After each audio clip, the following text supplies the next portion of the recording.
Oh, hi, everybody. This is Dear Mama Sal, and welcome back again. Hi there to Jamie, to Isabel, to Sharon, Jody. Wow, quite a little collection we have here tonight.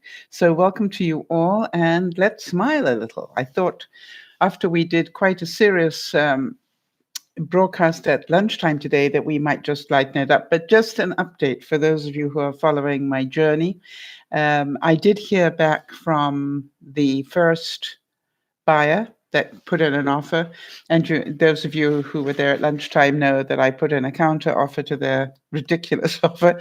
And just to give you some sort of idea, they have now come back and said they won't be countering my counter offer because um, they don't have the money. Well, that's what we discussed at lunchtime.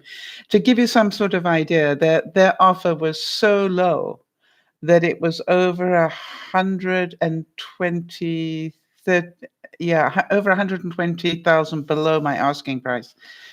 You know, it's just ridiculous. I don't think it should be allowed, but it apparently is. Why would you look for houses in my price range if you've only got, the money for a house, over 100,000 lower than that? It's just like, really? I understand you're looking a little bit higher than you can afford, but seriously, when you're looking, when the gap is that big, I don't think that should be allowed, but that's just my thing. So I wish them well. I hold no grudge. Funny enough, I think it is something that I've asked my realtor to let me know how, what the law is on that one, because it's a total waste of so many people's time, including the client on the other side. I think it's a waste of their time to show them properties that there's no way they're going to be able to afford. It could have been their way of getting a better deal. But Sharon, when you are putting in an offer that is over 120,000 below the asking price, that is not getting a better deal. You know what I mean? That is just like, if you're doing that to see if I will drop, how far I will drop. Well, they found out, and it wasn't very much, I can assure you. But, I really do think that it is a very, it wasn't an insult. It was a bit of a shock. I don't mind telling you, as I discussed at lunchtime, it was a case of, I thought it was a typographical error, quite honestly. So we're going to do some quotes today that will cheer us up a little bit. But, it's like, it's all part of the practice of what we're talking about. It's right. It's all part of the practice of how am I going to react to this? And that's what we're working on. Life is just a series of lessons to see how we're doing. And this, I've discovered, selling my home challenges so many of my routines and my way of life and things like that. So it's a huge challenge for me all the way down the line, including, funny enough, I found out my eating. Because I was out of the house for 3 days while they were doing showings and things. I I ended up eating at a restaurant, and I can't tell you what that did to my blood sugar. It's difficult to eat well when you are at the local diner. It's also good, isn't it? So, as it was once said, it's okay if you don't like me. Not everybody has good taste. Hi, Erin. How are you doing, honey? And so I want you to, we were talking about this at lunchtime. We were talking about triggers and why we get triggered. And, if you haven't seen that particular broadcast, you might want to check on it. If ever you wondered, why did I go from being perfectly happy to suddenly angry? And what I hopefully did was to demonstrate not only with something that happened to me, but something that happened to Jody, and also another example. It's very easy for that to happen when somebody, does something against your core belief. And it's amazing how quickly you will react to that. And so it's important for us to know that in terms of our journey of emotional intelligence. I'm pleased to tell you that I did look after myself between the two broadcasts. I did a little bit of getting ready for this broadcast, and then I took a 2-hour nap. which I needed. I, for some reason, did not sleep as long as I would have liked to last night. And so I wanted to catch up a couple of hours sleep. And I just wondered whether you are aware of how much sleep you are getting these days. And the reason I say that is because I'm really working very hard at increasing the amount of sleep I get during a 24-hour period. I realize that that's part of my health regimen now, is to be aware of how much sleep I am getting and to get enough. So, all right, so let me just see here. Erin's asking, did you happen to use the example of being triggered that I gave you? Because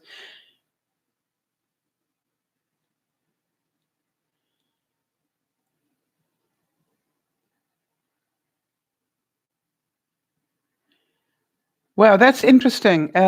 No, I didn't use your example. Which one, Erin? Just so that I'm clear. But I definitely will do. If you make sure, just write me a little note at DearMamaSal@gmail.com, and I will make sure that I include it in an upcoming broadcast, because I do think that these trigger things are very important for people to understand. Wow, Nana's saying she gets 9.5 hours sleep and a small nap. Isn't that amazing? Then I battle to get more than 6, and I really think I've had a holiday if I get to 8. So to get, is that on a regular basis that you do that, Nana? That you get 9.5 hours? No wonder you're so perky.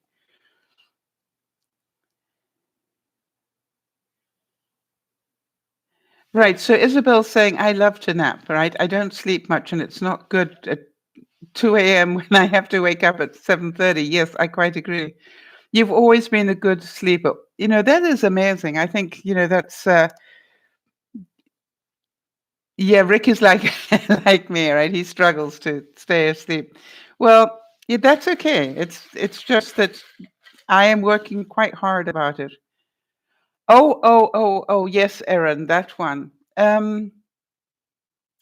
You know something? No, Erin, I didn't talk about that one, but Jody, can you remind me to talk about Erin and the Dr. Phil lady? Yeah, definitely we'll talk about that, Erin, because I think it was actually what I'd like you to do, Erin, is let me know where the red flags started to go up for you. I know it happened, and I know that you got the red flags going flying high and you realized something was wrong. But I'd really be interested to know at what point did you go, wait a minute, this is not adding up now? If you could let me know that, in your own time, no rush, then I will include it, because it is a big story and it's a horrific story on so many levels. But I would definitely like to make sure that people understand how important it is to double check on things. I had somebody, Erin, just so that you know, I had somebody recently um, send me something, and it included a picture, and I immediately um, got onto Google and checked the picture to see if the picture was anywhere else. You know what I mean? I'm getting a lot more savvy on that now. Thanks to Oz. He taught me that one. Um,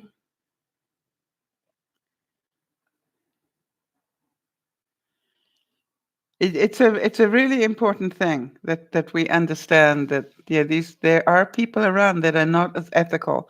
We were talking about that at lunchtime as well. People just aren't as ethical as you would like them to be, and you trust them to be that.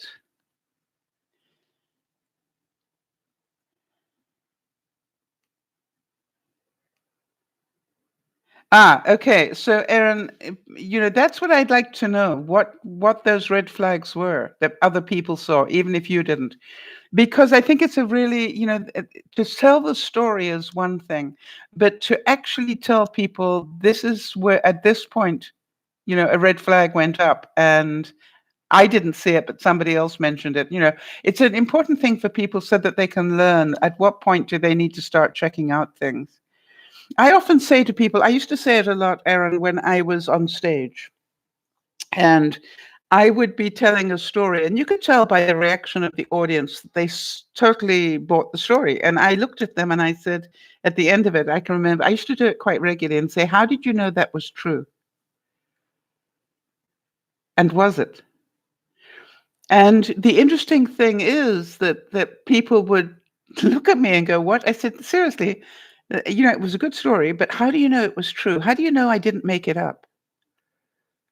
And then people would say, well, by the way you told it. And I said, but if I'm a good actress and I, can tell it well? Because part of what I wanted to do, even though that I was trying to get people to laugh, was to also get them to think. And how easily we are led astray by people.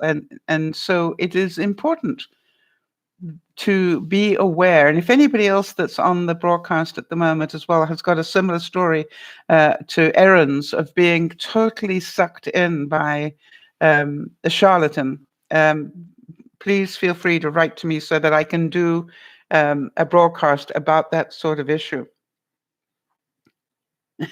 I always love this quote. This is from Roger Dangerfield, and he said, I came from a really rough, tough neighborhood. One guy pulled a knife on me. I could tell he wasn't a professional. There was still butter on it. I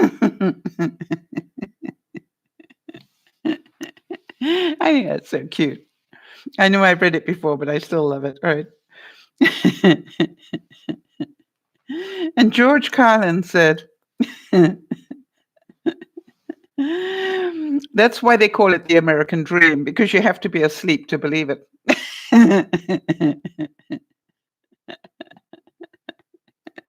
Oh, I can tell this is going to be really good for the makeup today. Now, this one, I want you to really take a deep breath and take this one in because it's important. If you are too open-minded, your brains will fall out, people.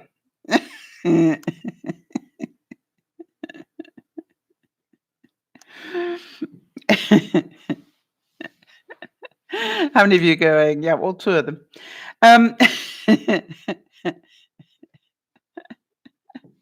I like long walks.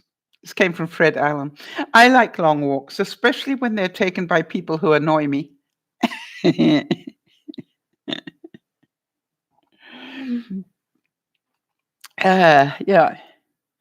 I'm working on that one myself.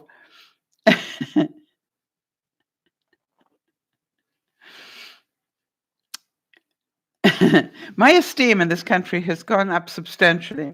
It's very nice now that when people wave at me, they use all their fingers. And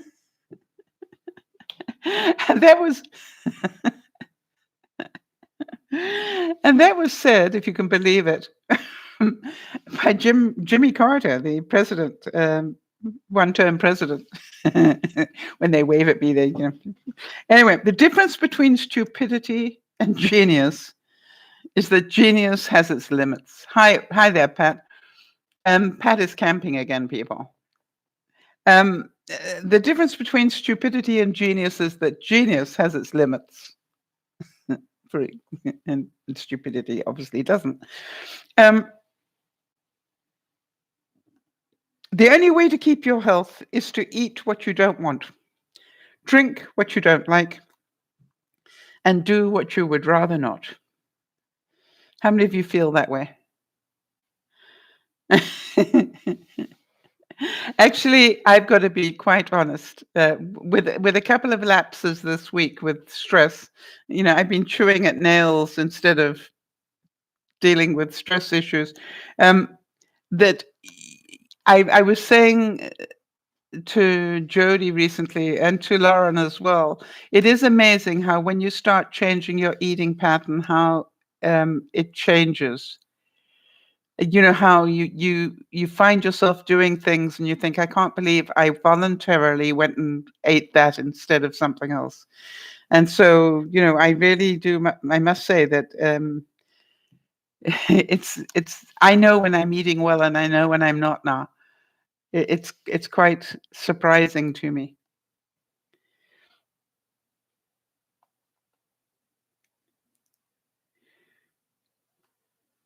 And this one is so logical that, I'm amazed I hadn't thought of it myself. When nothing is going right, go left.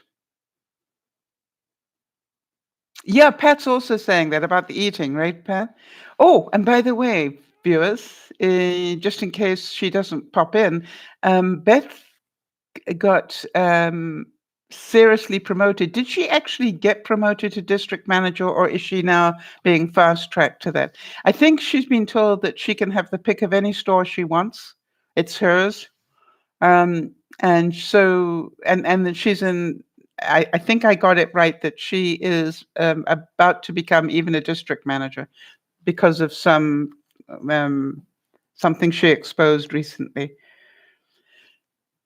She's training for district manager. Yep. And when I don't know, my reaction was I'm not surprised. I said that would happen 6 months ago because everything that I heard her doing and saying told me that she was thinking and acting like a district manager. And if you think and act like one, the chances are you will become one. So that's great. Sharon, any updates from you while I am here? And Nana, I hope you're feeling better. All right. How many of you think this to be true? Reality continues to ruin my life. How many of you going, I preferred my Disneyland moments? This reality sucks.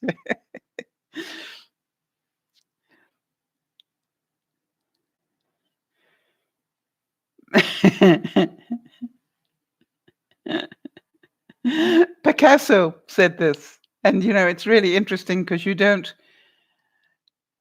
really think about Picasso being funny. You think about him being incredibly talented, but not funny. He said, I like to live like a poor person, but with lots of money. Now don't you think that's the ultimate? When you have lots of money and you choose to live like a poor person, there are quite a few people who do that. Right? There were quite a few people who, have a lot of money and choose not to live like they have a lot of money. Sharon got her first tattoo today, right? So Sharon, it begs the question, where and what?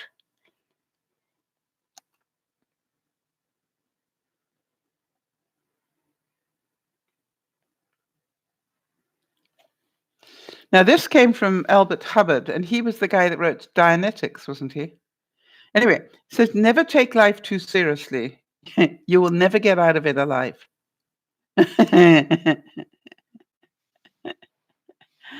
You'll never get out of life alive. Isn't that true?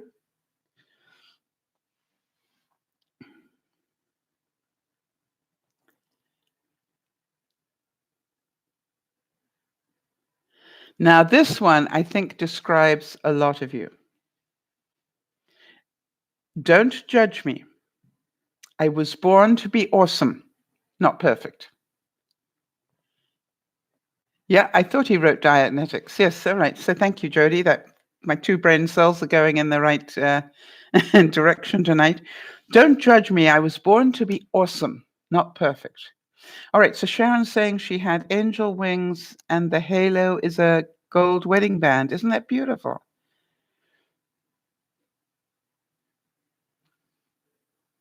That's really pretty. And talking about wedding bands, for those of you who are long time that are long-time viewers, our Andrea in Berlin got married today. And I'm hoping that everything went well for her. And she was so scared. She was on a broadcast recently talking about how scared she was about getting married. She'd done a lot of things in her life, but she'd never been married. And it was really cute to listen to her talk about that. Yeah.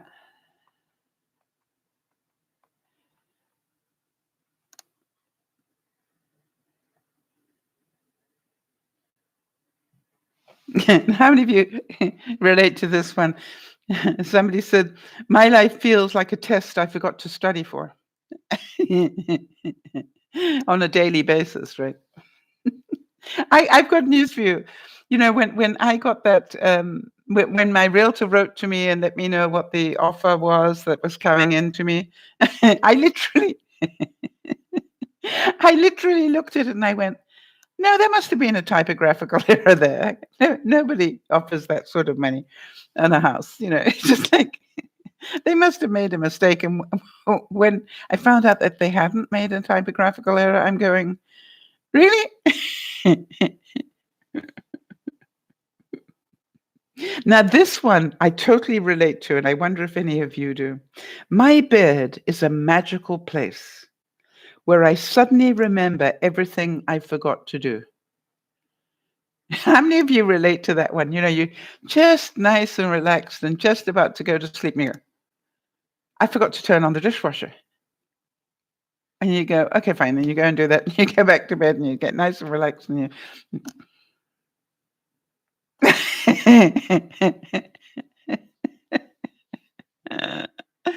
yeah, Jodie's saying that's so her. It's just like, Lordy, I relate to that one. And how many of you actually have a notepad and paper? Yeah, Pat relates to it too. Have a notepad and paper next to you because it's like, really write it down, do it tomorrow.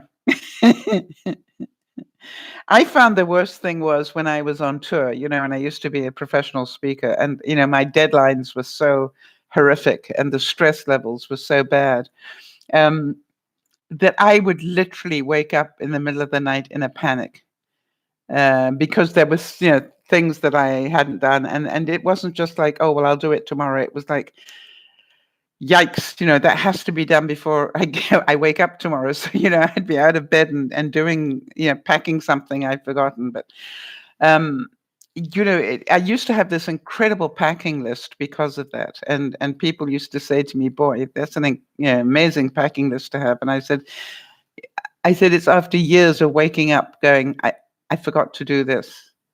I found out it was better to have an insanely detailed packing list. Okay, now this one, I don't want to mess with anybody's self-esteem tonight, but this one I also relate to. Are you ready, peeps? Everything happens for a reason. But sometimes the reason is that you're stupid and make bad decisions. I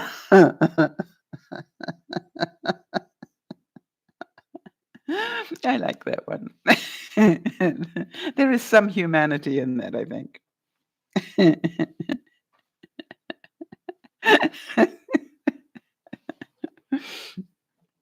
Okay, and Stephen Wright said, I look like a casual, laid-back sort of guy, but it's like a circus inside my head.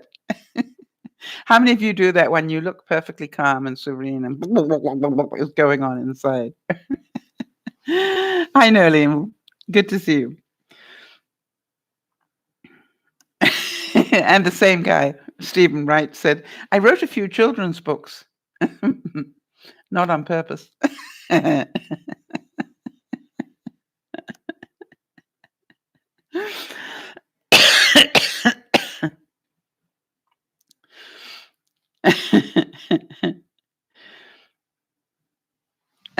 Now this one.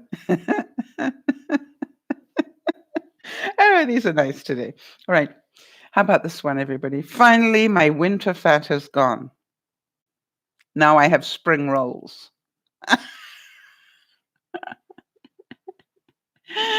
Yep. Yes, Pat, I can't turn my brain off. How many of you recognize that feeling? It's like, when you've got too much going on, you can't turn your brain off. It's so true. That's overwhelm when that happens. You're constantly, what haven't I done? What haven't I done? And it's scary.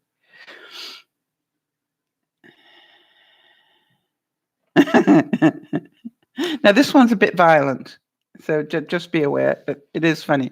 So sometimes I want to go back in time and punch myself in the face. How many of you can remember something that you have done?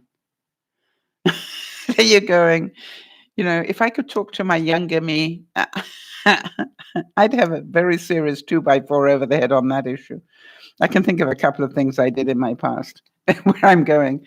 I wish Sal had been there with a 2x4 at that time.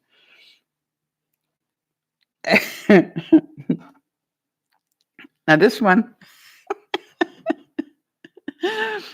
I really relate to as well. My brain has too many tabs open. Right, Pat? That's why you can't turn your brain off. You got too many tabs. You need to close down a couple of tabs, right? Yeah, I need my own 2x4. Yes, exactly. And something, I have one. Luckily, I laugh at it most of the time, but yeah. Yeah, Erin relates to that as well. I got too many tabs open in my brain, right? So the question is, how do you close down the tabs? You do realize that to close a tab, you have to physically want to do it, right? You have to actually want to close down. I'm just looking at my screen here on my computer, and I have 1, 2, 3, 4, 5, 6, 7, 8, 9, 10, 11, 12, 13, 14, 15, 16, 17 tabs open on my laptop at the moment. Sharon says she'd have a permanent dent on her head by now from 2x4s. Yep.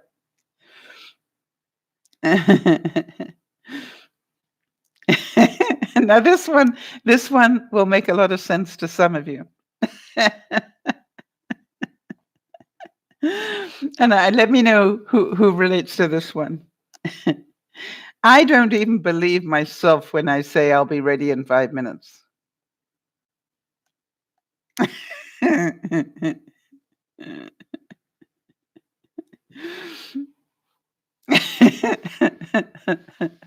I don't even believe myself. Yeah, I'll be there in 5 minutes. Yeah, right. The sad thing is, people who know me know that when I say I'll be waiting outside the door in 10 minutes, I actually mean that. That's what completely messes with people. It's like, seriously? I'm how long have you been standing here? 10 minutes? Why? I said, because I told you I'd be ready at 12 noon. I was. In fact, I was 10 minutes early. It really upsets people.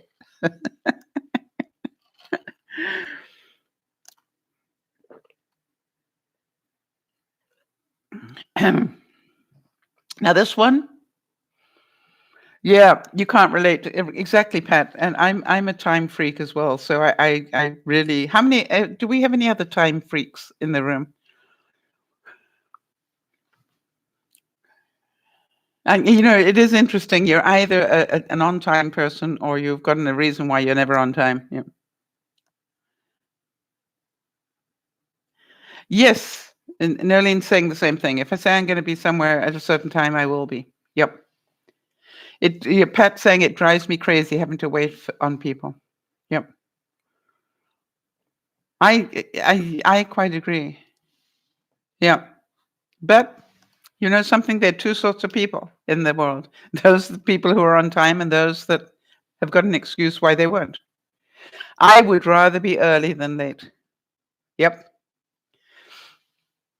Now then, here is another question. Is an emotion? If so, I feel it all the time. Huh?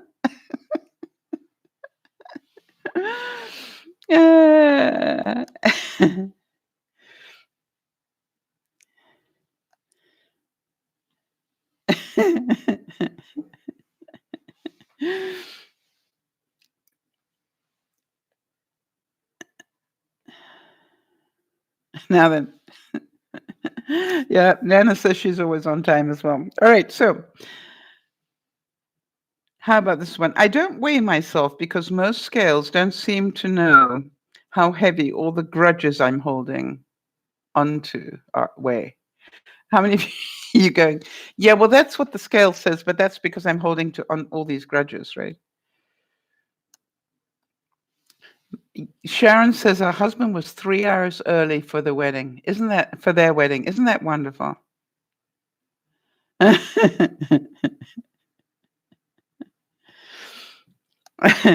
Fries or salad sums up every adult decision you've ever had to make. I find when I go to a restaurant and people say to me, would you like fries or with that? And I just look at them and I go, do you think I got this body by not eating fries? You know, and it was just, it's like, seriously, people, of course I want fries.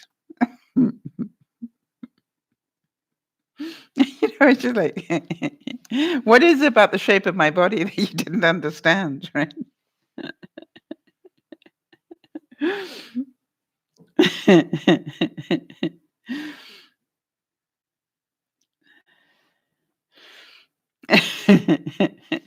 All right, so this is called You're Welcome to Come Here, except my beds are from IKEA, so they're more unstable than I am. Somebody once said to me, if somebody comes for a meal and you really don't want to have them come back for another one, just put the plate on the floor, let your dog clean the plate, and then put the plate straight back in the cupboard just while they're watching. It's just like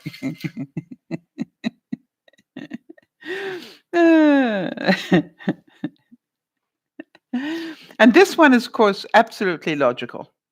This one is totally logical, which is if you're not meant to have midnight snacks, why did they put a light in the fridge? Seriously.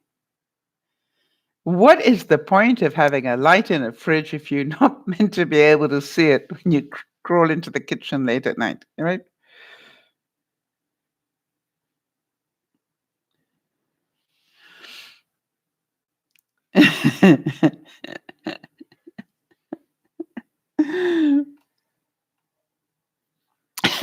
Now this one, some of you will relate to better than others. I'm not lazy. I'm on energy saving mode.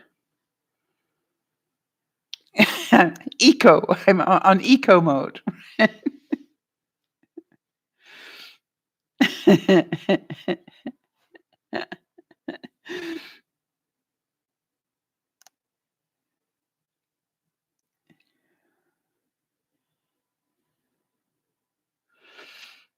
So, men cannot live by bread alone. They must have peanut butter.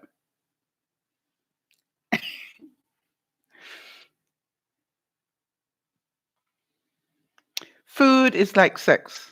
When you abstain, even the worst stuff begins to taste good.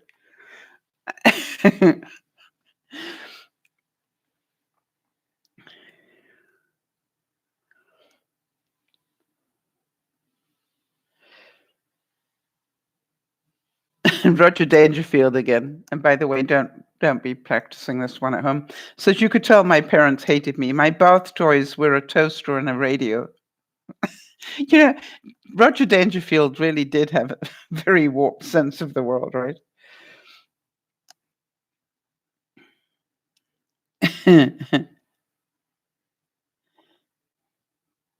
He also said, my doctor told me to watch my drinking. Now I drink in front of a mirror.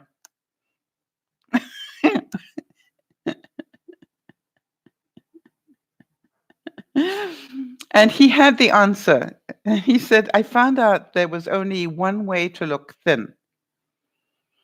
There's one way where you can look thin. Hang out with fat people.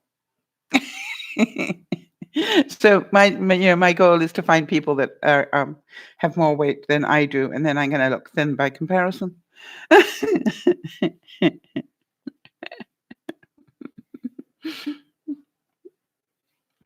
Okay.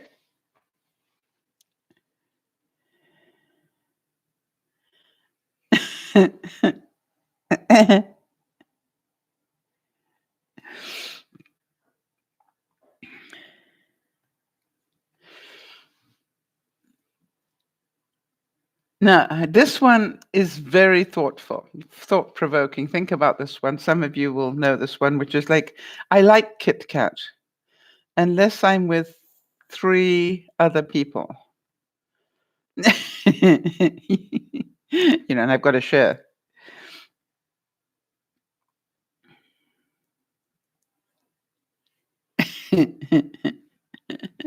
Now, this one I like because I cannot tell you how many times this would have been true in my life. I walk around like everything is fine. But deep down inside my shoe, my sock is coming off. How many of you have done that where you walk around, and you look like you are perfectly okay? All right? But inside, Jody, if you ask me, I will send you the link to where I got these. And then you can send it on. Now, here, Stephen Wright again. We like Stephen Wright. He said, do you think that Lipton employees take coffee breaks?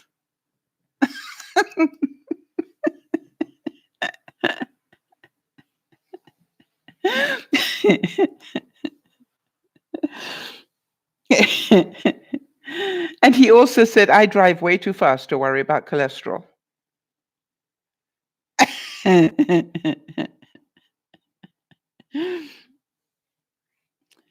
And how about this? I don't know who said this, but it's like, am I perfect? No. But am I striving to be a better person every day? No.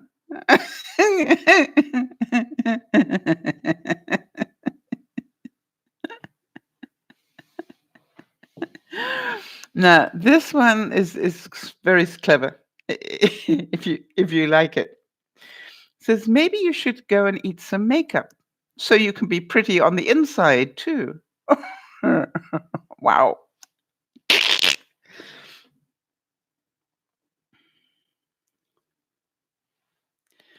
All right, and this one, love is blind and friendship tries not to notice.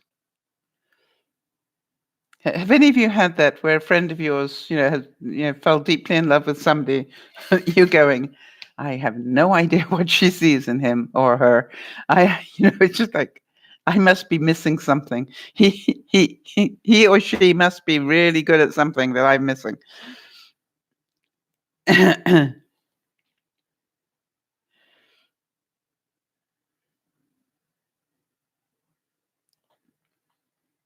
Now, this is a great one for a lot of people, which is, do you think if people heard our communications and conversations, they'd lock us up? I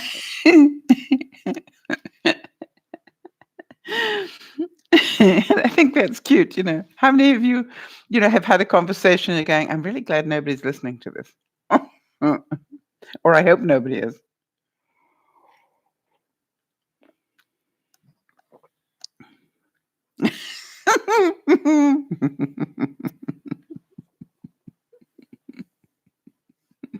All right, a couple of really good ones here. As your best friend, I'll always pick you up after you fall.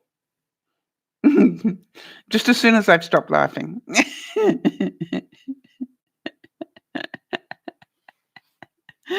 And this one, definitely, I think we should all put on our mirror every morning. Some people are like clouds in the sky. When they disappear, it's a beautiful day.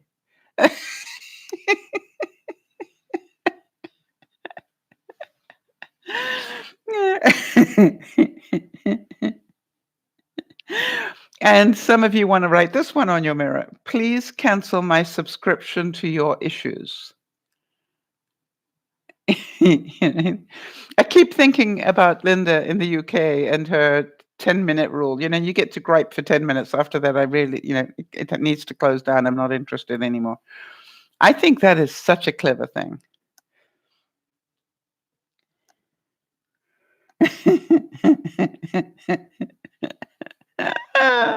Okay.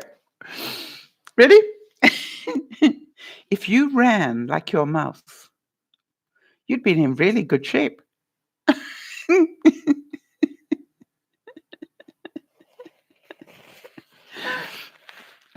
Jody, after the example that you gave at lunchtime today, I thought you would like this one. I'm not arguing. I'm simply explaining why I'm right.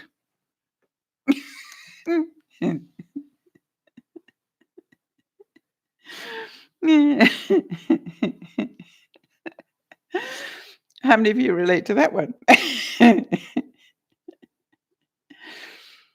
Friends are people who know you really well, and they like you anyway.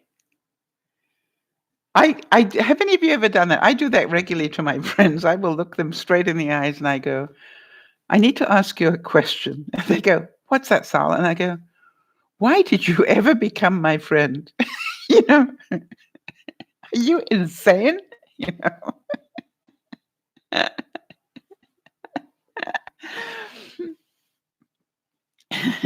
Okay, Erin's saying, I always have conversations like that with my friends. A few of us always say, you think if they heard our conversation right now, they'd put us in a mental institution. Yeah, I agree. Totally, Erin. I've had conversations where I have laughed so hard about the silliest thing.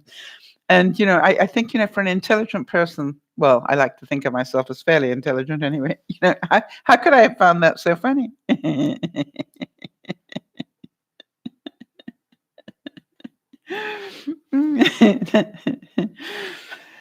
So Henry Youngman said, if you're going to do something tonight that you'll be sorry for in the morning, make sure you sleep late into the afternoon.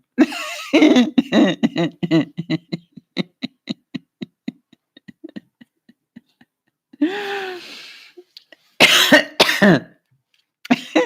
just sleep way past morning.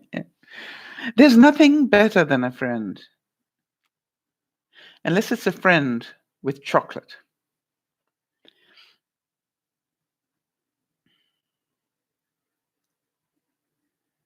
Yeah, this one is so true. This isn't funny. It just happens to be really true. It's a Sicilian proverb, and it says, "Only real friends will tell you when your face is dirty." How many of you are so grateful that you've got friends who are not just pretend friends? They really have the courage to tell you the truth when you need it.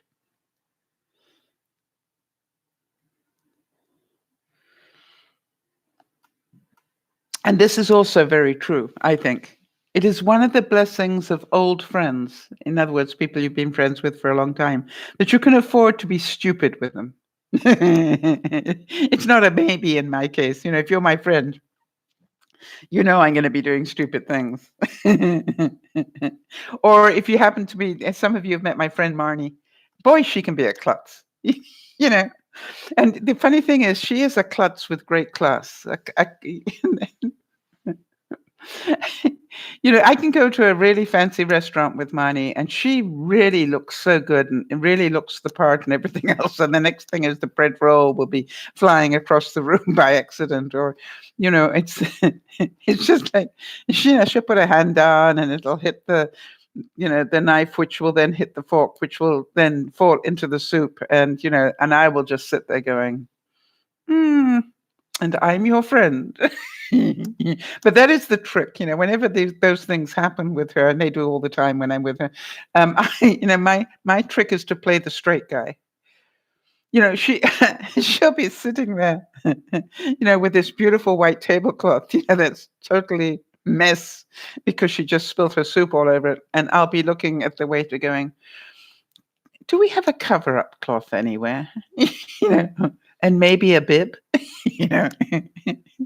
And Marnie just goes, she has this wonderful look that she can do that just makes it so funny.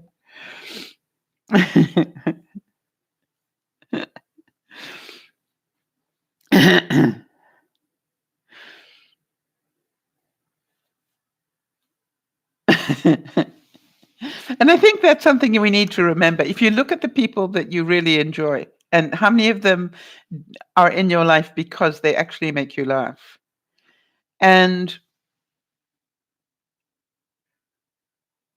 isn't it funny that we are inclined to go out, well, and maybe, I'm the only person in the world, but, I can think back in my time where I used to go out trying to impress people. When the joke was, the people I really like, I don't have to impress at all. I just need to be me, and they thoroughly enjoy me.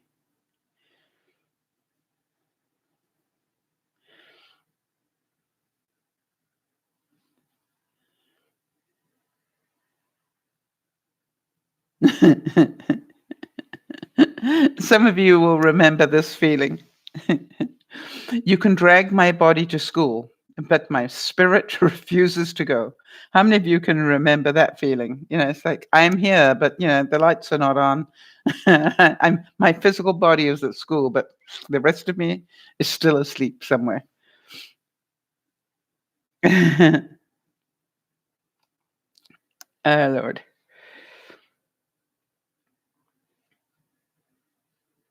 Now, this is so wise. I love this. It says, in school, you're taught a lesson and then given a test.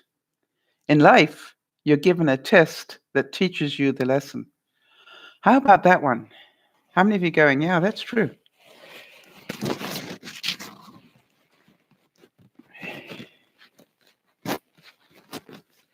Now, this goes under the heading of that the scary, some things that are true. Finish last in your league and they call you an idiot. Finish last in medical school and they call you a doctor. And by the way, I have met some of those doctors. I can remember, I don't know if any of you have ever done this, but I can remember being at my local healthcare provider when I was in Africa, the doctor up the street, if you like. And this was in rural Africa. And he was a local rural doctor. And I needed to have a serious operation done. And he said, no, don't worry, I'll do that for you. And I said, okay, just one question. He said, what's that? I said, can I see your certificate in doing this operation, where you've done tests in this and passed with flying colors, which is what makes you think that you should be doing this operation on me? He goes, what? I said, I want to know, do you have a framed certificate somewhere that says you got an A+ in cutting people open? And doing this type of surgery? He went, no. I said, good. I need somebody who's got that certificate, and it's not you. So who's the best at doing this particular operation? I don't know about you, but you want to open up my body, you better know what you're doing. I don't want to be the guinea pig. Oh, I think I'll just have a little practice run at Sal today, No, that's not who I want. And, I actually remember, and this is something to think about, I actually remember I ended up with the top surgeon of this particular issue. And even when he had finished examining me and he said, I have to tell you that I need you to get into hospital immediately. I said, can you give me 4 or 5 hours just to think about that? He said, I would rather not, but it's up to you. And in those 4 or 5 hours, I actually found another surgeon.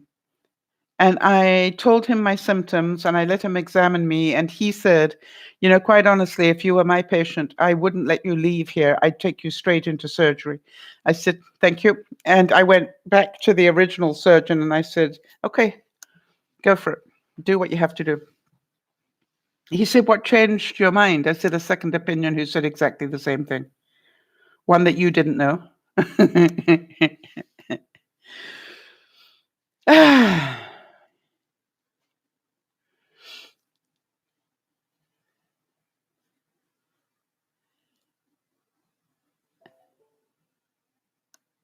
Oh, that is so cute.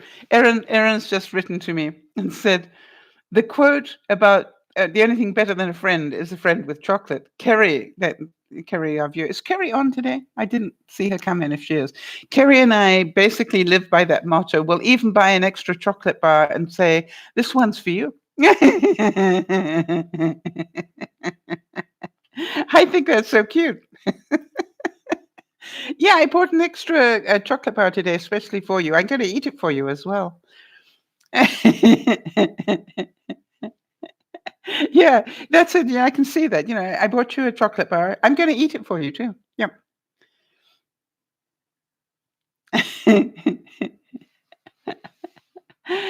Yeah, I thought of you when I was buying this chocolate because I know you love them. So I bought 2. Yeah. I'm going to eat them both for you. Yep. No wonder the teacher knows so much. She has the book.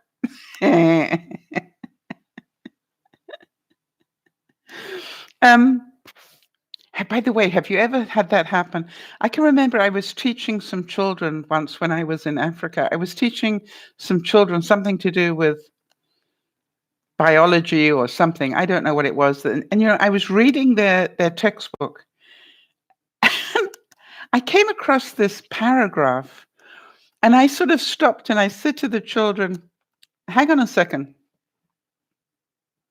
And I read it twice, and then I had one of the other children read it to me so I could make sure I was hearing it correctly. Because this particular paragraph I believe to be totally wrong. Have you ever had that happen in a school book? Where you're going, that isn't even true. And it's in a published school book. And, and I checked to see how long it had been in circulation. It'd been in circulation for like 20 years. And I'm going, that isn't even true. So I said to the children, do me a favor, when you go to school tomorrow and you have this lesson in this subject, could you just get the teacher to read that paragraph for you and let you know what she thinks about it? And at the time, I was looking after somebody else's child. I was babysitting somebody's child while they were away on vacation. And so I said, when you go to school tomorrow, please, ask your teacher to explain this paragraph to you. And, it was so funny. When the parents came home, the teacher apparently got hold of them and said, I don't know where your child has been while you've been away. But that is the first time in my teaching history that a parent or a substitute parent has actually found a mistake in a written textbook and called me on it. And she said, I couldn't believe it when I read that paragraph myself. She's absolutely right. That is a load of hogwash, what they had written in there. And it had been in print for 20 years and nobody had ever complained about it. So I went, yeah, well, they hadn't made me yet, had they?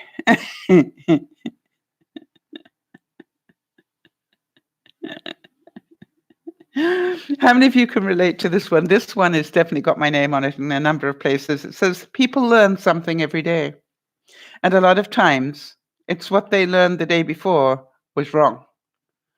How many of you have done that? I know this is right. And the next day, something else happens and you go, well, apparently not so much.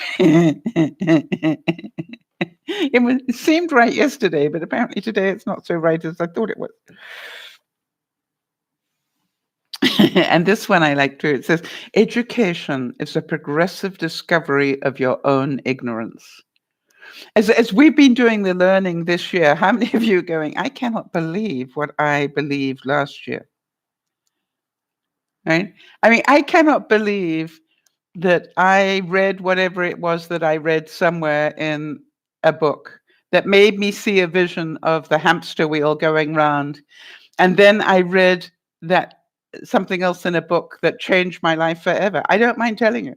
Reading that every thought that you have goes through your emotional brain before it gets to your reality brain made so much sense to me. No wonder I react first and sort out the logic later. Because that's the pattern that the thought goes through to your emotional brain before it gets to your reality brain. So the trick is, circuit that emotional reaction.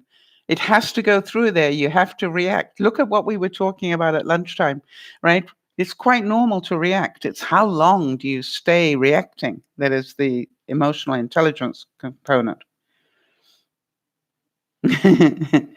How many of you really relate to this, and maybe because of your parents? It says here, Mark Twain said, when a teacher calls a boy by his entire name, that means he's in trouble. How many of you knew you were in trouble when your mom or your dad, if you're lucky enough to have them, called you by your proper name as opposed to the normal name that they called you? Yeah, I knew if anybody called me Sally, things were not good. And if I heard Sally, yeah, I've got 3 names. I knew I was in Serious trouble.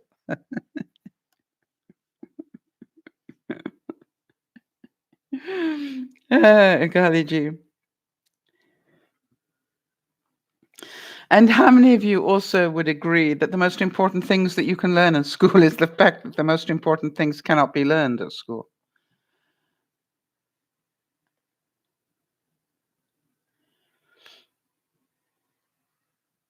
All right, so now I've got some quotes about work now, about this one. How many of you can relate to this one? My career plans were much more exciting when I was 5. All right, so let's hear it from you guys. When you were 5, what did you want to grow up to be? Anybody? What was your career path when you were 5?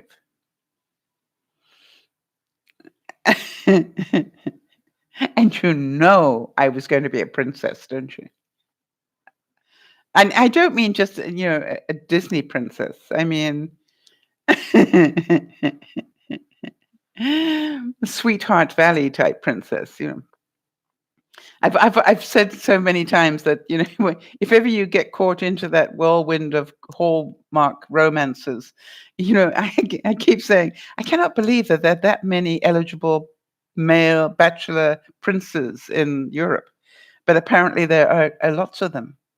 I miss them all.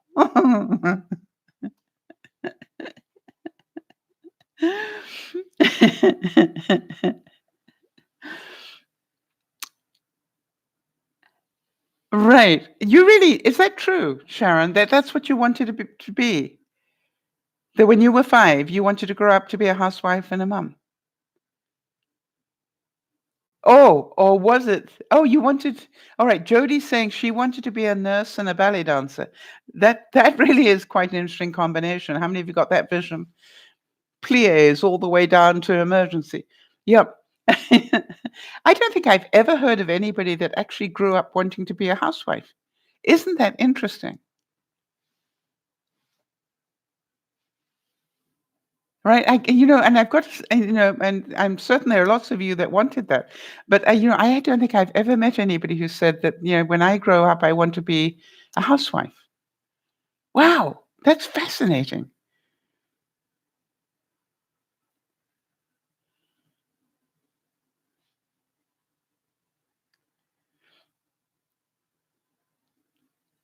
I'm trying to think, you know, um, I can remember giving a speech one day to a lot of sales managers, of big Fortune 500 type companies. And I said, I really want you to do one thing. And that is to take out a piece of paper and a pencil, and they all did, because, if you say it the right way, they'll do that. And I said, I want you to think about your staff, the people who work for you right now, your sales staff. And I want you to write their names down the left-hand side of the piece of paper. And they're all busy writing away, which is great. They knew the names of their staff. That was good. And I said, on the right-hand side, I'd like you to write down what they wanted to be, what they dreamed of being, but failed at it. And that's why they ended up in sales. And it was amazing. That room went from giggly and funny to suddenly you could cut it with a knife. The atmosphere in that room just totally changed. And I said, this is what I want you to understand. There are not many people who go through life, go through schooling, go through university, go through anything saying, when I grow up, I want to be a salesperson.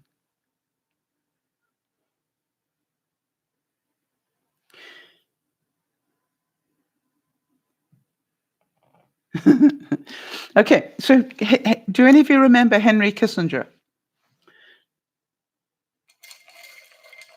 Is it a name that rings any bells with people? He was Secretary of State for Nixon, I think. And quite a formidable person in and of himself. And I think this is a great quote. I didn't know that he had a sense of humor. He said, there cannot be a crisis next week.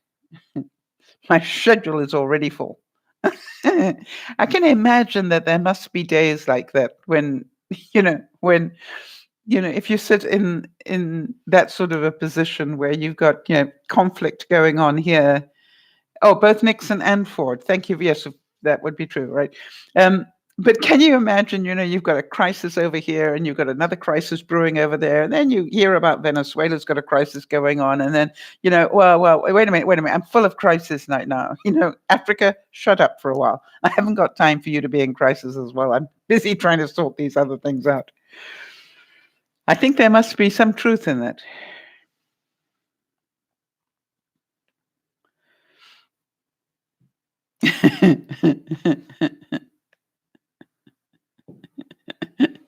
This one, I can relate to it. And it says, laziness is nothing more than the habit of resting before you get tired. How many of you feel that you need to rest before you get tired?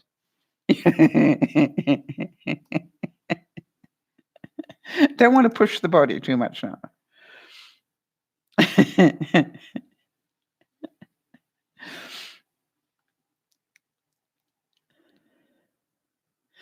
I think one of the things I keep trying to explain to people who have not retired is that you don't realize how you live your life by, being a monthly earner of money. You sort of go, I think I'd like a new coat. Okay, I'll save up for one. Why? Because I know the money's coming in, so I can save up for one. And suddenly you're retired, and your disposable income suddenly shrinks down to very little. You're going, I think I can keep the coat I've got.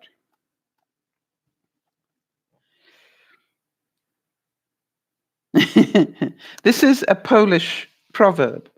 Every time you feel yourself being pulled into other people's drama, repeat these words: not my circus, not my monkeys.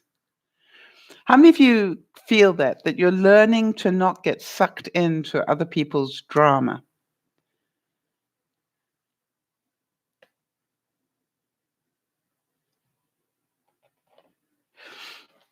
And I think one of the things about when you really work on your emotional intelligence, you realize how much you get sucked in to other people's drama when you really don't have to. It just requires that you don't allow it to happen.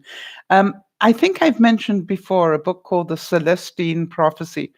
And I'm busy at the moment working on a handbook to that, because I really like that book, because it really explained to me in one of the parables in it how people, certain people, you can get in their orbit and they will just suck you dry.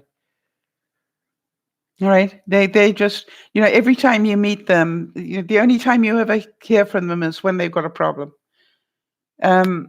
When you're in a room with them, or even in a chat room with them, they're always complaining. Either it's their health or somebody's not doing something right. They very rarely have a joyous component to them, or they're criticizing somebody or doing whatever.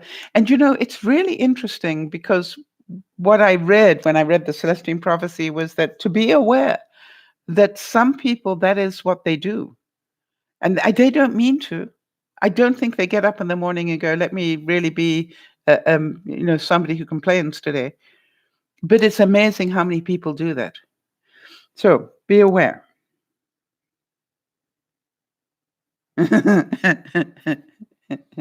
Okay, and this quote is very relevant to that. Gosh, I'm sorry for being late. I got caught up enjoying my last few minutes of not being here.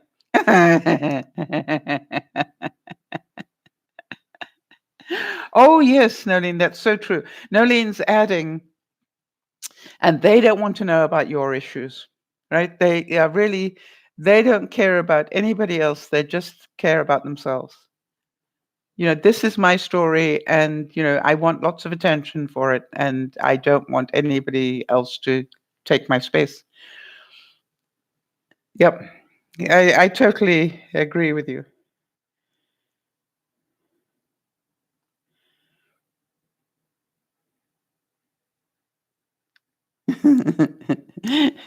How many of you have heard this sort of thinking from me? I'm sorry, I don't take orders.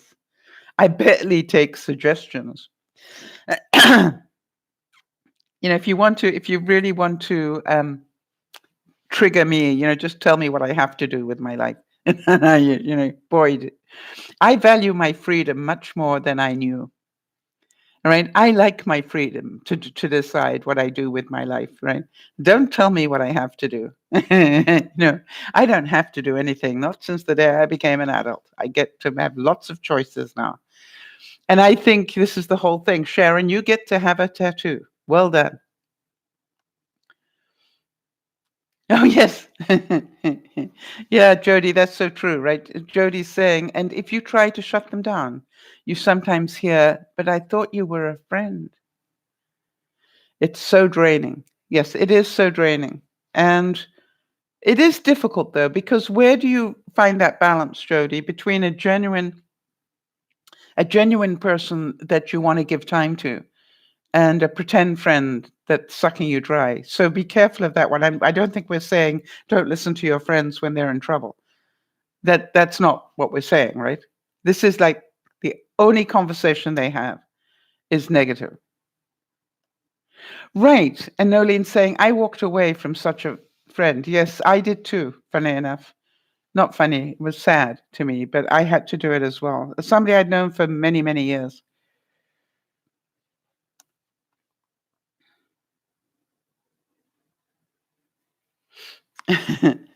For those of you who've been parents, this is also very true, right? Don't yell at your kids. Lean in really close and whisper. It's much scarier.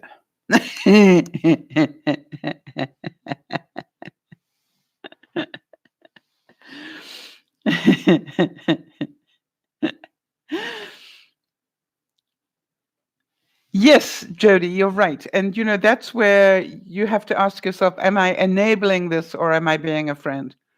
All right. And I just this is the whole thing. If you're being a friend, you will help them come to a conclusion on what they're doing as best you can. And if you can't, get them to go and get some help.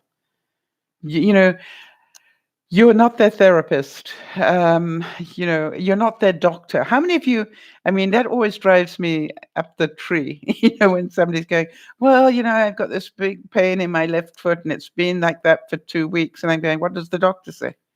Oh, well, I haven't been to a doctor. Well, don't complain about it if you haven't been and have it checked out. It just like, you know.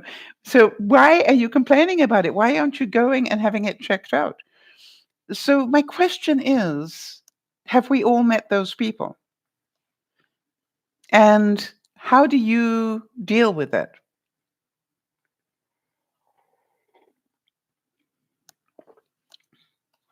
Because I really have found that saying, have you, what did the doctor say, works really well for me. Well, I haven't been. Well, why don't you talk to me about it after you've been? Because I'm not a doctor. I can't advise you. End of story. It's not that I don't care, you understand. It's like if you've had that problem for over 2 weeks and you haven't been to a doctor, then I really don't think I should be involved in this. So, and I think I'm a better friend by telling you that. Right. So Jody's saying she's had that sort of person. Yes. I love Linda's thinking about the 10-minute rule as well. Yes, I quite agree, Jody. I think that's one of the greatest things that I heard from Linda is this 10-minute rule. You can complain for 10 minutes. After that, I don't want to hear anymore. Right. So Erin's saying, I'm finding I value my freedom walk. Either is one of my biggest triggers right now is people telling me what they think I am going to do because of my disability and I live somewhere.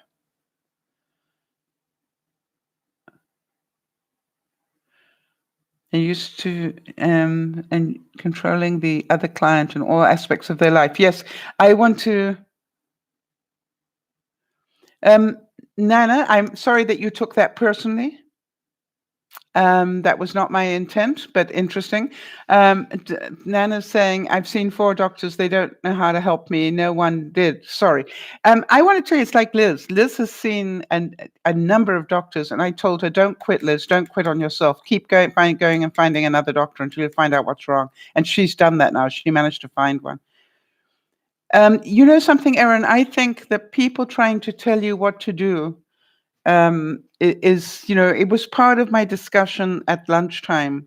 And if you heard my the vlog that I put down about being triggered, people telling me what to do after I'd already signed all the documents. It was like, excuse me, please do not tell me this now. If you genuinely were trying to protect me, which I think you were, please, this is a conversation we should have had 6 months ago. This, that you've known about this coming up. If you wanted me to be doing this, then why on earth didn't you discuss this 6 months ago? Why wait until after all the documents have signed? Because it is a total waste of time now. It's done. And so, to me, it's really important. So, Nana, I just want to double check. Did you tell me the other day that you're better now? Or are you still sick? In which case, find doctor number 5, right?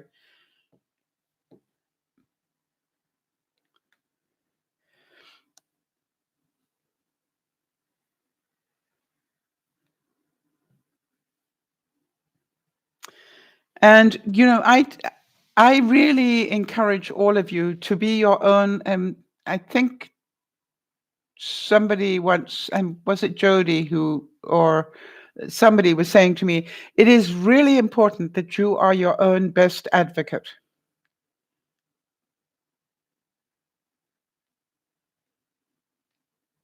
All right? That you need to care about your health more than anybody else does. Okay, so Nana's saying, I still lose my voice and I have a new thing. All right?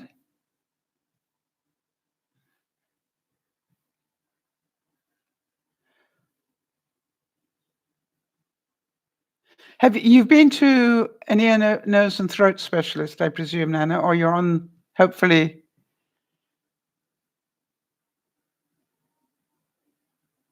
All right, now you've got a Baker's cyst on the back of your knee. That's got nothing to do with your throat, right? I don't know what a Baker's cyst is. Can anybody tell me what that is? Or Nana, can you tell me what that is? Yes, Jody is repeating that. Be your own advocate. Yeah, be your own greatest advocate. It's really important.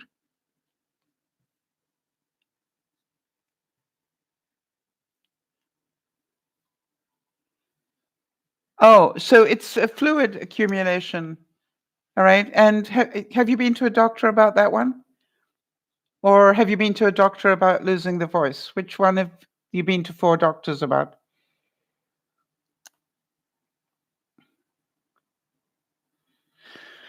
It was really interesting because one of the things that Lizzie was telling me privately over the months was that, everybody kept telling her that, that the problems that she had were in her mind. I said, Lizzie, they're not in your mind. You've got a problem. And, it was really interesting because I said to her, go find another doctor somewhere. Let them know you got this problem. Nobody's taking any notice of it. And, the most important thing is she now has got a doctor that has found the problem. And by the way, just so that you know, I think it's on the 31st. On the 31st, she is going in for more CAT scans I think it's CAT scans of her body, just so they can check out and rule out other things. So I'm really pleased about that. Okay, so Nana only found out about the Baker's cyst, which I now know is a fluid thing, yesterday. Okay, so all the other doctors, the 4 doctors, are all about your throat and losing your voice. And I know that you've, been sick for a long time with this. Very frustrating, I'm sure. So the prayers for Lizzie, absolutely. Yeah. But, I'm so proud of her. because she didn't quit on herself. She just kept going until somebody absolutely believed her. And I just said to her, Lizzie, I don't care, what anybody says. I believe you that there's something wrong, and that you need to get some help. So keep going until you get it. Because, you could end up that it's too late. And that's why I say the same thing to Nana. You're right. If 4 different doctors haven't been able to work out why your throat's having a problem, find another one. Yeah, Rick enjoys the quiet. You can joke about it, but losing your voice for 4 months, that's not normal. If it's not normal, there's something that's not quite right.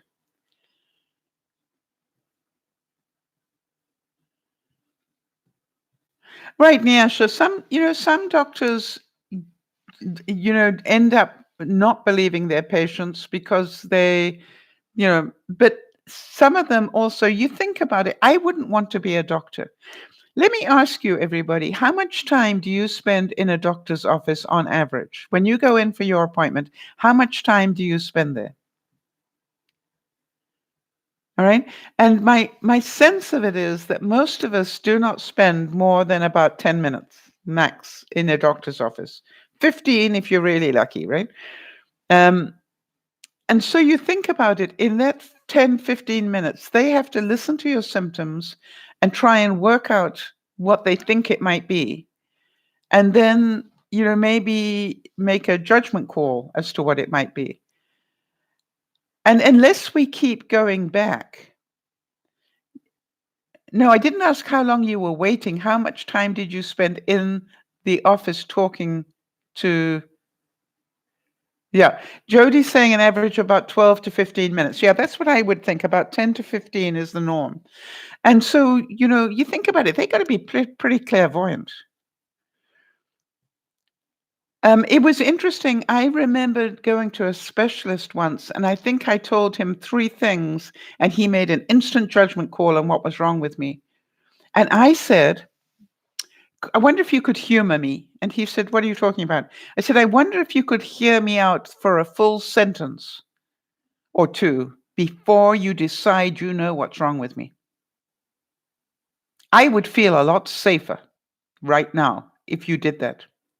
For you to jump to a conclusion that these 3 things add up to X, Y, and Z, I might have 16 that don't. So please hear me out first.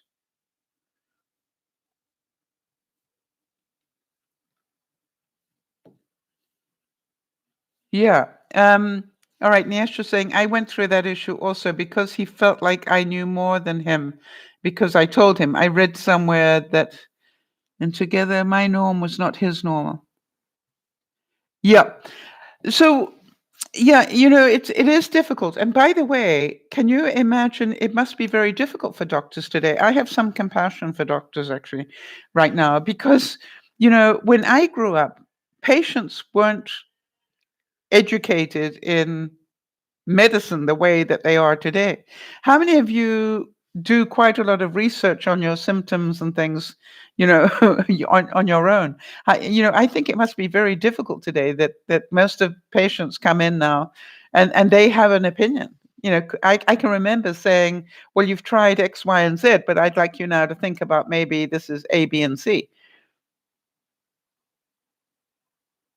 Yes, I quite agree with you, Jody, and that is why I'm bringing up that subject. The time frame is nearly impossible to resolve a healthy person's issues, let alone a complicated patient issues. Yes, and that's why I say, and every now and then, I don't know if you ever do this, but every now and then I will say to my doctor's receptionist, "Can you block me in for a double appointment?" Why? I really need time to talk to him on something.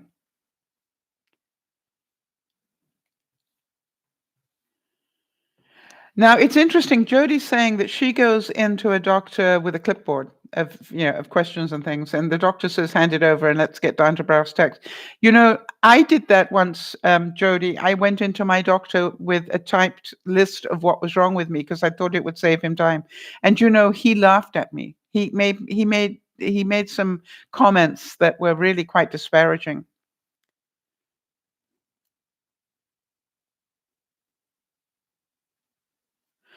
Oh, Nana, why is that, honey? Why do you not like it when the doctor wants to see your notes?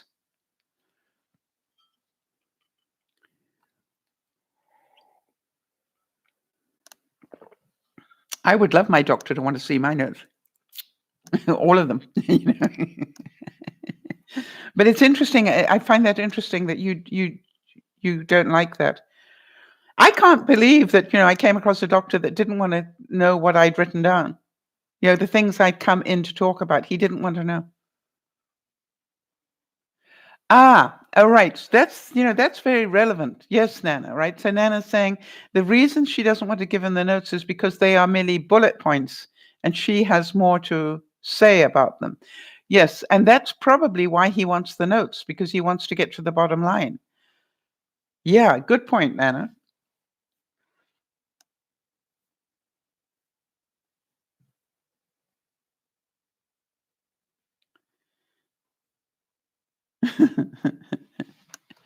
All right. Hey, I just want to go back to the quotes for a second.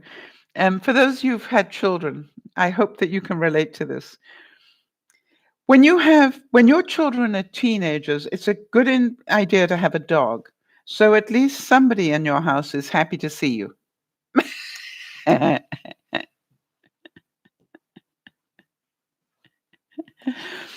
Well, yes, something, Jody. Jody's saying that that's upsetting to hear that, that the doctor didn't want to see my notes. You'd think he or she would be grateful for the organization and efficiency. I am amazed that the response was absolutely the opposite to that. I actually remember I faxed it ahead of time so that would save even more time. But never mind. Moving on, though. How many of you can relate to this, that it's a good idea to have a dog when you've got teenagers?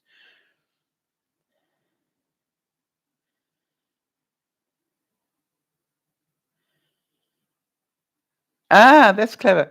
Nana's saying that she brings home treats. So then the teenagers were always happy to see her.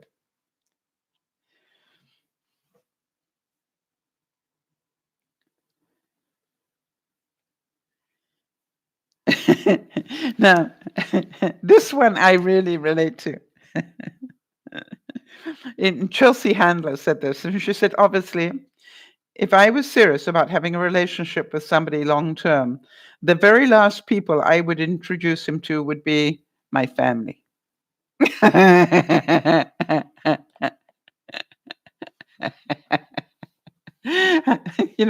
think that is so true. They say, if you are going to marry somebody, make sure you meet the parents, because that's what they're going to turn out like 9 times out of 10. And this one I think is cute for all of you who've been mums. My nickname is Mum, but my full name is Mum, Mum, Mum, Mum, Mum, Mum.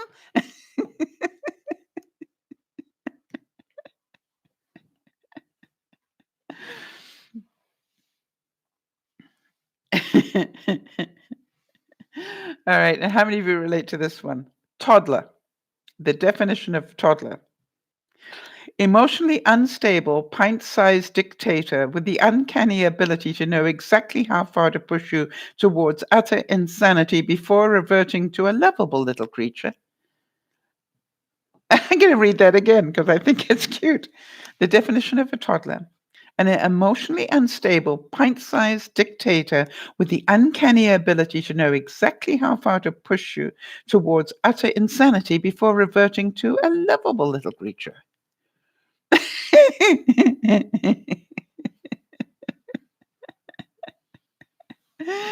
think that's so cute.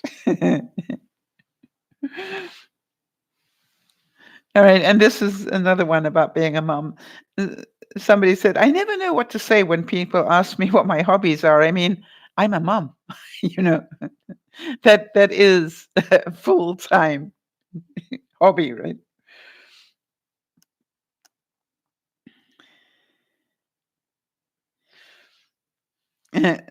For those of you who are old enough.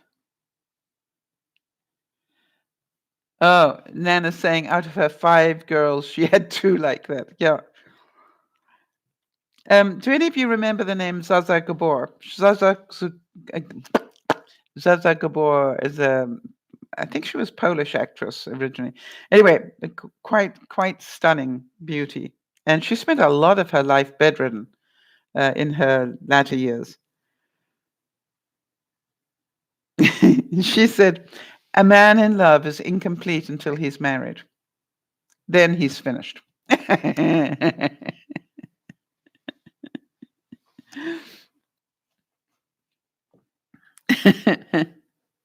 Yeah, and not only that, Nana, she not only was bedridden for a long time, she actually fell out of bed and fractured her hip quite seriously when she was quite old.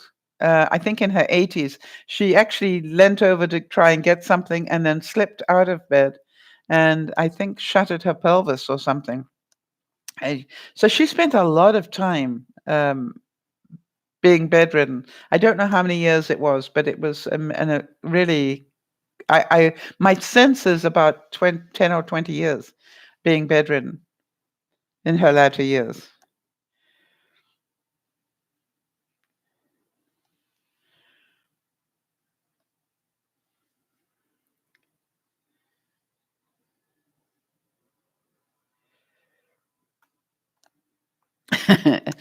um, Zaza Gabor and Ava, yes, I think she did have a sister, Ava. Yes, I think you're right. Roger Dangerfield again said, I haven't spoken to my wife in years. I don't want to interrupt her. And Jolie, there was a third one? I didn't know there was a third sister. There, I learned something today. So Zaza, Ava, and Jolie. Interesting.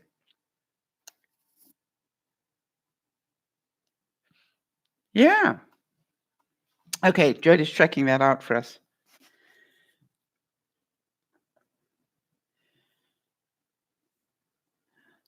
Albert Einstein said, women marry men hoping they will change, and men marry women hoping they will not. Each is inevitably disappointed. It's so true. Rita Rudner said, I love being married. It's so great to find one special person you want to annoy for the rest of your life.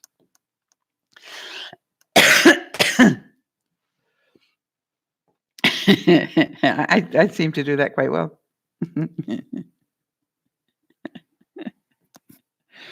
All right, so how about this one? There's a sad irony in this one, and I love it. It says, my brother is gay, and my parents don't care as long as he marries a doctor. I don't know. I find that really amusing. Magda, Zaza, and Ava. Jolie was somebody else's sister. Okay, Magda, I didn't know there was a third sister, so you got me anyway, because I had no idea there was a third one. Magda. All right, Zaza and Ava. All right, lovely. Pretty names.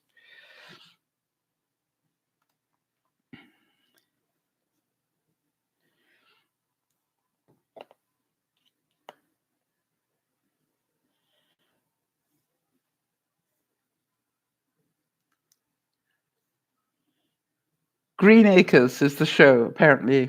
I didn't watch it, obviously.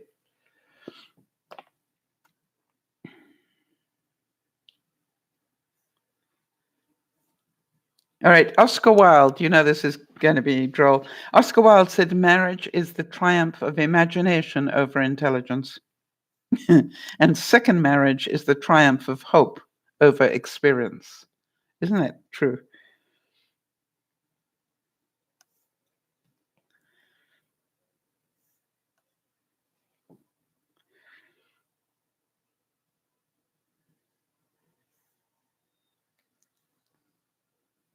All right, how about How about we're going to do some quotes now about women. And excuse me. The most terrifying thing a woman can say to me is, "Notice anything different?" I think that's so true, right?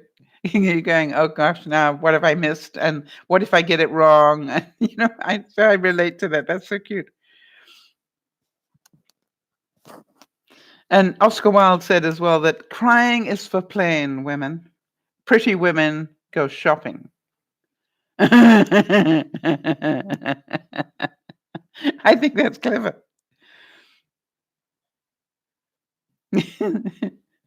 And somebody said a woman's mind is cleaner than a man's.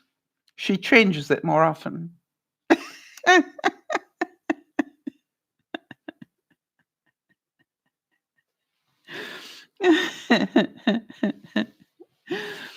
And then somebody said, I don't have a girlfriend, but I do know a woman who'd be quite mad at me for saying that.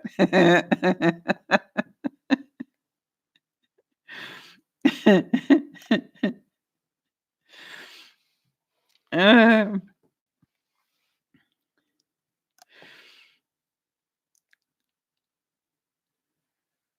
all right, so Milton Berle, very well-known comic, said, the problem with life is by the time you can read women like a book, your library card has expired.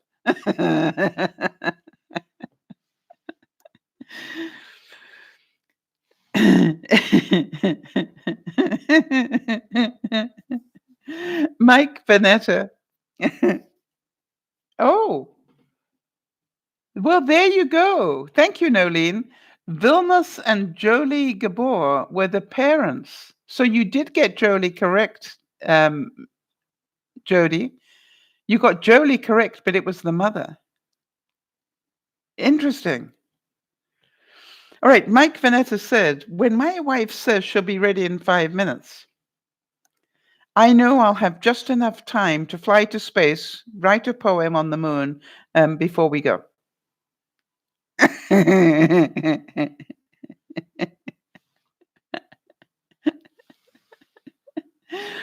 Yeah. Yeah, isn't that true?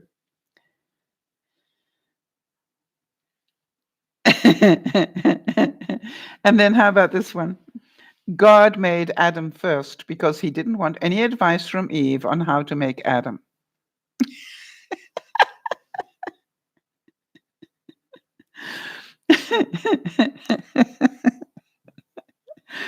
Oh, Lord.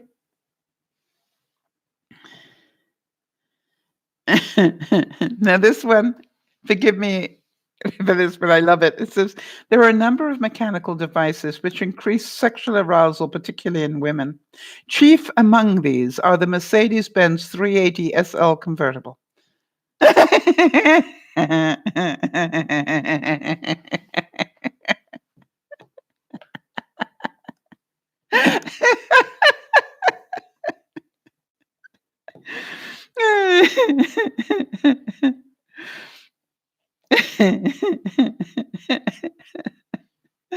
Yeah, that's very clever.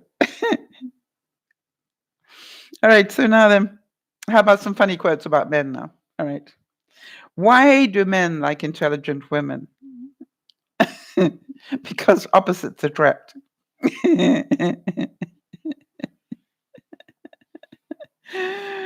All right, and this is one that we need to remember. When a man brings his wife flowers for no reason, there is a reason.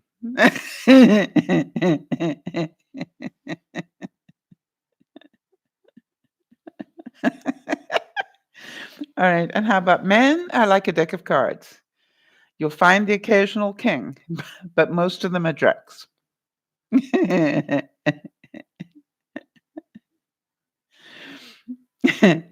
This one is one of those ones you write on your mirror. It says coffee, chocolate, men. The richer, the better.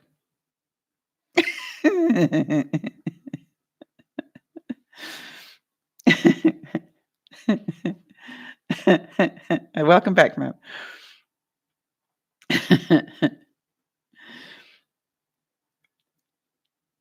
A true man wants two things, danger and play. For that reason, he wants woman as the most dangerous plaything.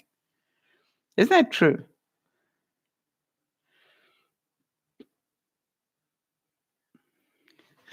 Um, I am now moving on to laughing at yourself. All right. So and just think about some of these. You grow up the day that you have your first real laugh at yourself. How many of you can do that? How many of you, will make a mistake and just go, "Oh, that was really priceless. Well done, Sal." you know. I was doing something, I play this. Oh, did I tell you about what happened on my online game when I actually told them they weren't being fair to me? I don't know if I told you about that, but it was quite interesting. I don't think that anybody had stood up and defended themselves the way um, that I did. Anyway, it was but to carry on, I was doing something on this game and I made a mistake. I didn't read the instruction properly. I don't know if you've ever done that in life. I thought I understood what I had to do and I got it totally wrong and I totally screwed up. And it was just like, oops.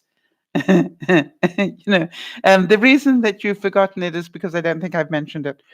And so, it is really funny because um, I just sort of went, am I the only person that's made this mistake? And luckily, two other people said, no, we've done the same thing. Don't worry about it. So, if people never did silly things, nothing intelligent would ever get done. All right?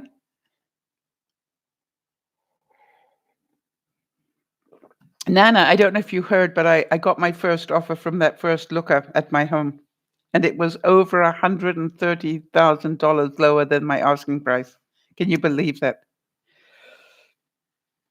How insane is that? Why even look at the house if that's the sort of money you're talking about? It's scary to me. Humor is by far the most significant activity of the human brain. I want you all to work hard at making sure you laugh every day. I'm pretty certain, Nana, you get to laugh every day because you got a Rick in your life, right? And to me, it's like you are so lucky. And Jodie's got Lionel that makes her laugh every day. And so, I have to tell you that really, regardless of how stressed you are, if you can laugh at the simplest of things, you will be a healthier person.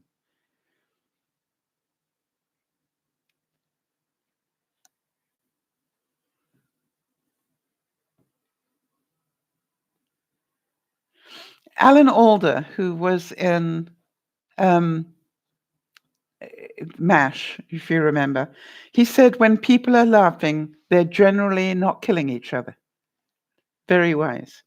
Nash is asking me, is that a good price for your house? No, it was not a good price for my house. What she offered was ridiculous. Did I tell them where to go? No, I didn't. Because there's part of me, they wrote a letter to explain why they had offered this much. And part of the reason was that's all they'd been cleared for. And so my confusion, Arlene, was if that's all that you are qualified to spend, why are you looking at a house that is that much more? That's a waste of my time, my realtor's time, because the law is in British Columbia anyway, that if somebody makes an offer in my from my house, my realtor has to present it to me, even if it's ridiculous. Yes, exactly. Move on to the next buyer. Yes, and but something I don't know whether you can understand this. When I read the letter from the person, I realized it was very emotional, and I couldn't afford to get sucked into the emotion of it because I'm selling my house. I'm sorry that you've only got that much money, but I'm selling my house, and it's probably the last time or one of the last times I will sell a house in my lifetime. So I need to make a prudent decision. And so, it was like, I appreciate the fact that you made the offer, but I cannot accept it. Here's my counter. You learn something from this. Yes, Nana, you learn something from everything. And that's what I keep trying to explain to everybody, that life is about lessons that we need to learn. All right. So whatever's coming at you, see it as a lesson. I was heartbroken for my realtors. My realtors live near you, Nana, and they had to drive all the way to my place just to present this offer. They knew I was going to just, say no.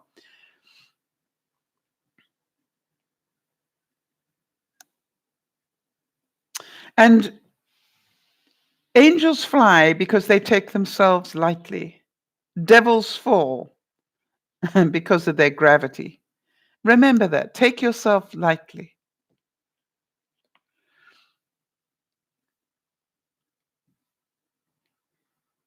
All right, Nana. I'm just trying to see if I understand this. As I learn something this week, you can tell them.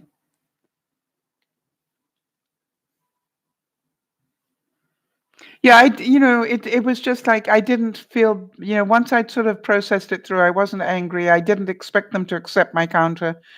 Um, so, I'm actually at peace with it.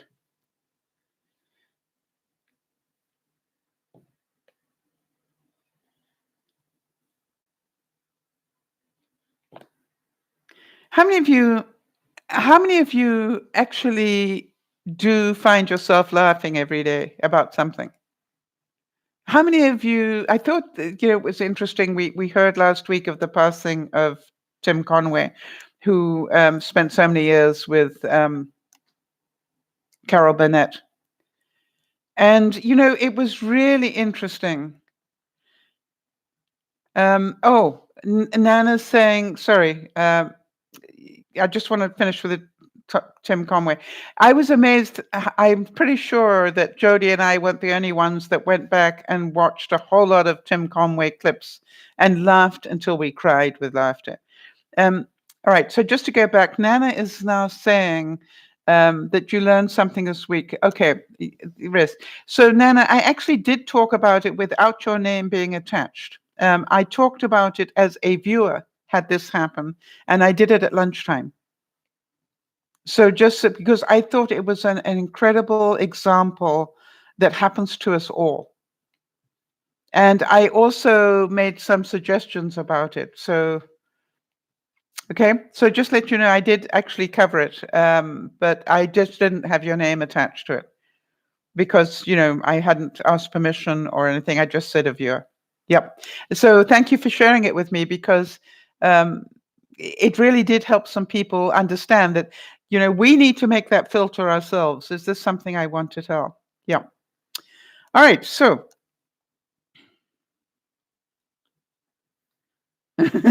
Stephen Wright, for those of you who like that, Stephen Wright said, someone asked him, if you were stranded on a desert island, what book would you bring? And he said, how to build a boat. All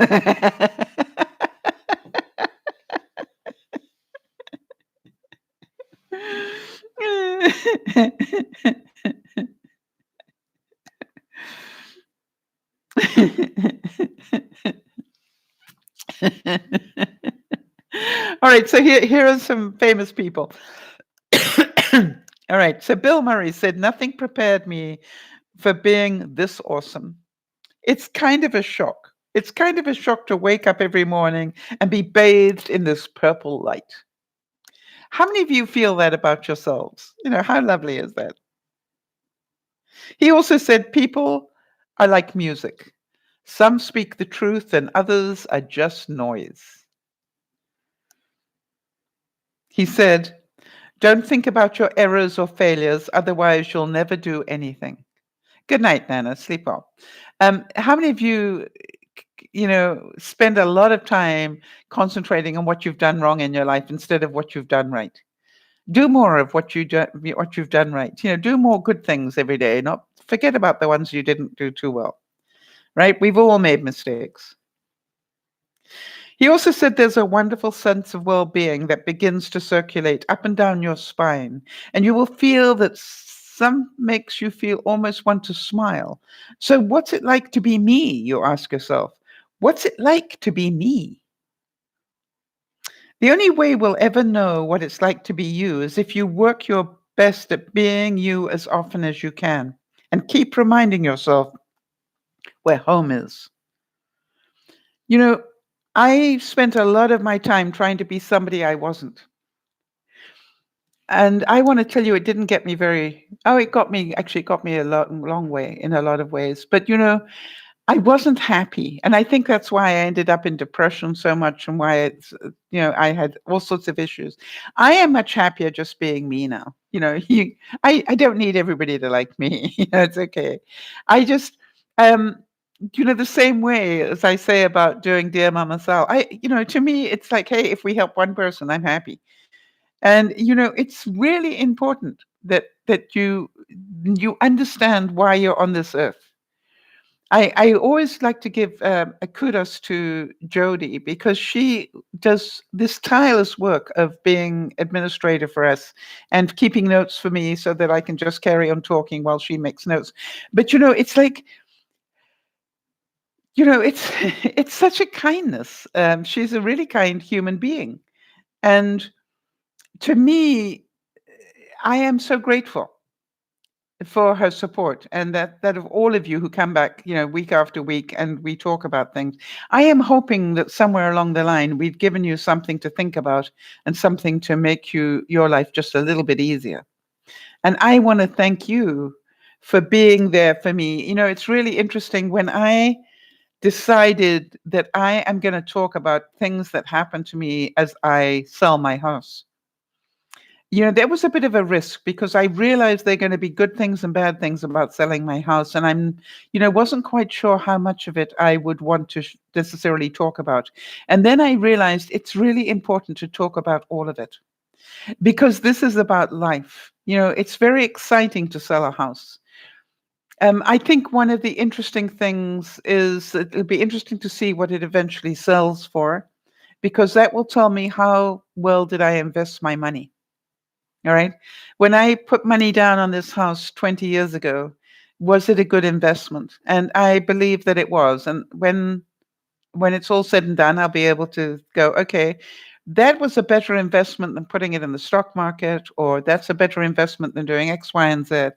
And I still believe that one of the best ways you can look after your money is to put it in property. I have told every young person that I ever speak to, as soon as you can, buy an apartment. Don't rent one, buy one. And I don't care if you struggle to do it, buy an apartment. And as soon as you can, buy a house, because the value is not in the house. The value is in the land on which it stands. I am horrified when I look at the value of my property, that the total value of my property, the house is valued at something like 100,000. The house on its own is only valued at about 100,000. The rest of the value is in the land on which it stands. And I keep trying to explain that to young people. Understand that the value is in the land, not in the house.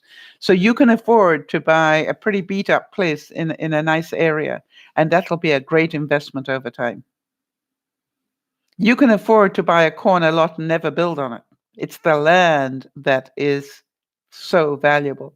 I say to people, if you want to know what to give your you know son and daughter-in-law, for a wedding present, give them a plot of land and say to them, this is your retirement. Right? Just keep paying the rates and taxes on it. By the time you're ready to retire, you will be a millionaire. You will retire in a wonderful way. All right? All right. And you think about it, that would be, I look at what this property was worth 20 years ago, and I look at what it's worth today, and I'm going, wow, that's insane. But it was good investing.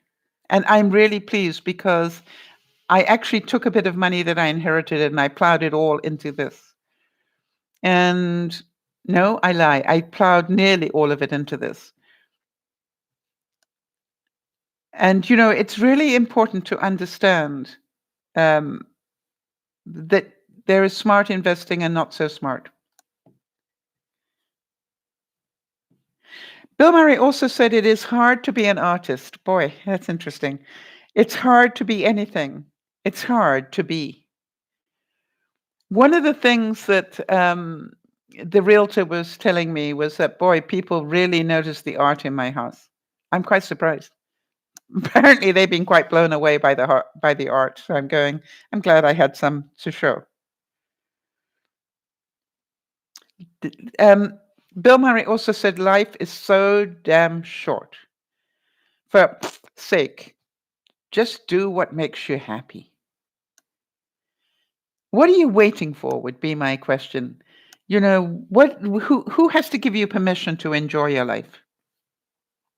Who needs to give you permission to laugh? Jody, I want to go back to watching the Carol Burnett clips that we did. I want to thank you for introducing me to the World War II plane thing. I had never seen that clip. I thought I'd seen them all, but I had never seen that one. And yes, I did laugh. um, I laughed, and it, when you can laugh so that you hurt, you've had a good laugh. It's what I call an Aussie laugh, for those of you who know Aussie, right? He can make you laugh so you hurt. So what I'm going to do is I'm going to do a few more of these quotes from famous comedians and people to make us laugh in the next few weeks. The reason that I wanted to talk a lot about reality this week, but also about humor, is because one of the best ways I can control my stress level is to make sure I laugh, all right, to relieve the stress. And I realize that is my responsibility. I can't wait for somebody else to do it. I need to do it for myself. I noticed the red flags. We were talking about red flags earlier. The red flags, as I said, I've noticed I've started, chewing at my nails. I've started eating different foods that I shouldn't be eating. And I went, wow, the good news is I'm not smoking. Now, I know that might sound funny, but the sort of stress level that comes with selling a house is the sort of stress level that might make you want to go back to smoking. And I'm not going there, that's for sure. And so to me, I'm giving myself permission. Now, one of the discussions we had was, and I want to ask you guys who've, moved from one place to another, how much time do you think it takes to move? If I send in a deal, do you think that 2 months is a good amount of time between selling and moving? And then there was all that problem about, when do you actually hand over the keys? Because you don't know when you're going to get the keys to the other place. It's very, stressful, isn't it? So what I said was, I'm really want to do a plan. I'm going to go talk to the bank. Now, for those of you who don't understand this, I talked a little bit about it at lunchtime, but I want you all to understand my thinking. So at the moment, I own this house. Okay. And this house is worth, a lot of money. Now I want to downsize to a little house of some sort, which will be less money. But I've got to sell this house, and then I've got to move into this house. Now, what happens normally is that you literally have about 2 days where this house is sold and you get to buy the next one. You know what I mean? It's like, it's insane. It's all done with lawyers and things. But I said, I don't want to do that. What I want to do is I want to go talk to the bank. Okay? And I want to say to the bank, okay, fine. I now have a clean offer on, when I do, I now have a clean offer on my house. I want to borrow the money to buy this house now, house number 2, so I can start moving into it over the course of the next month. That is my plan. Is it doable? Let's find out. So I'm going to be talking to the bank this week to find out, is it doable?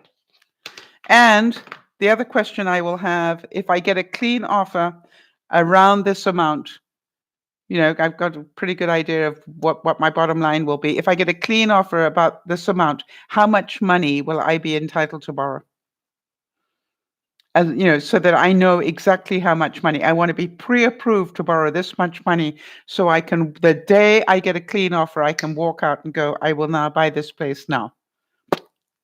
Done. And then have maybe 6 weeks to move. That's my plan. It has to be doable because I can imagine it. Therefore, it's doable. I've just got to find out how to do it.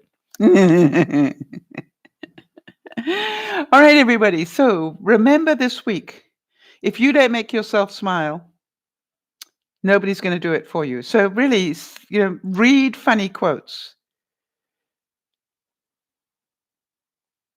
Nyasha's saying, so it's like you want security before you leave. Yes, Nyasha, being on solid ground is really important to me.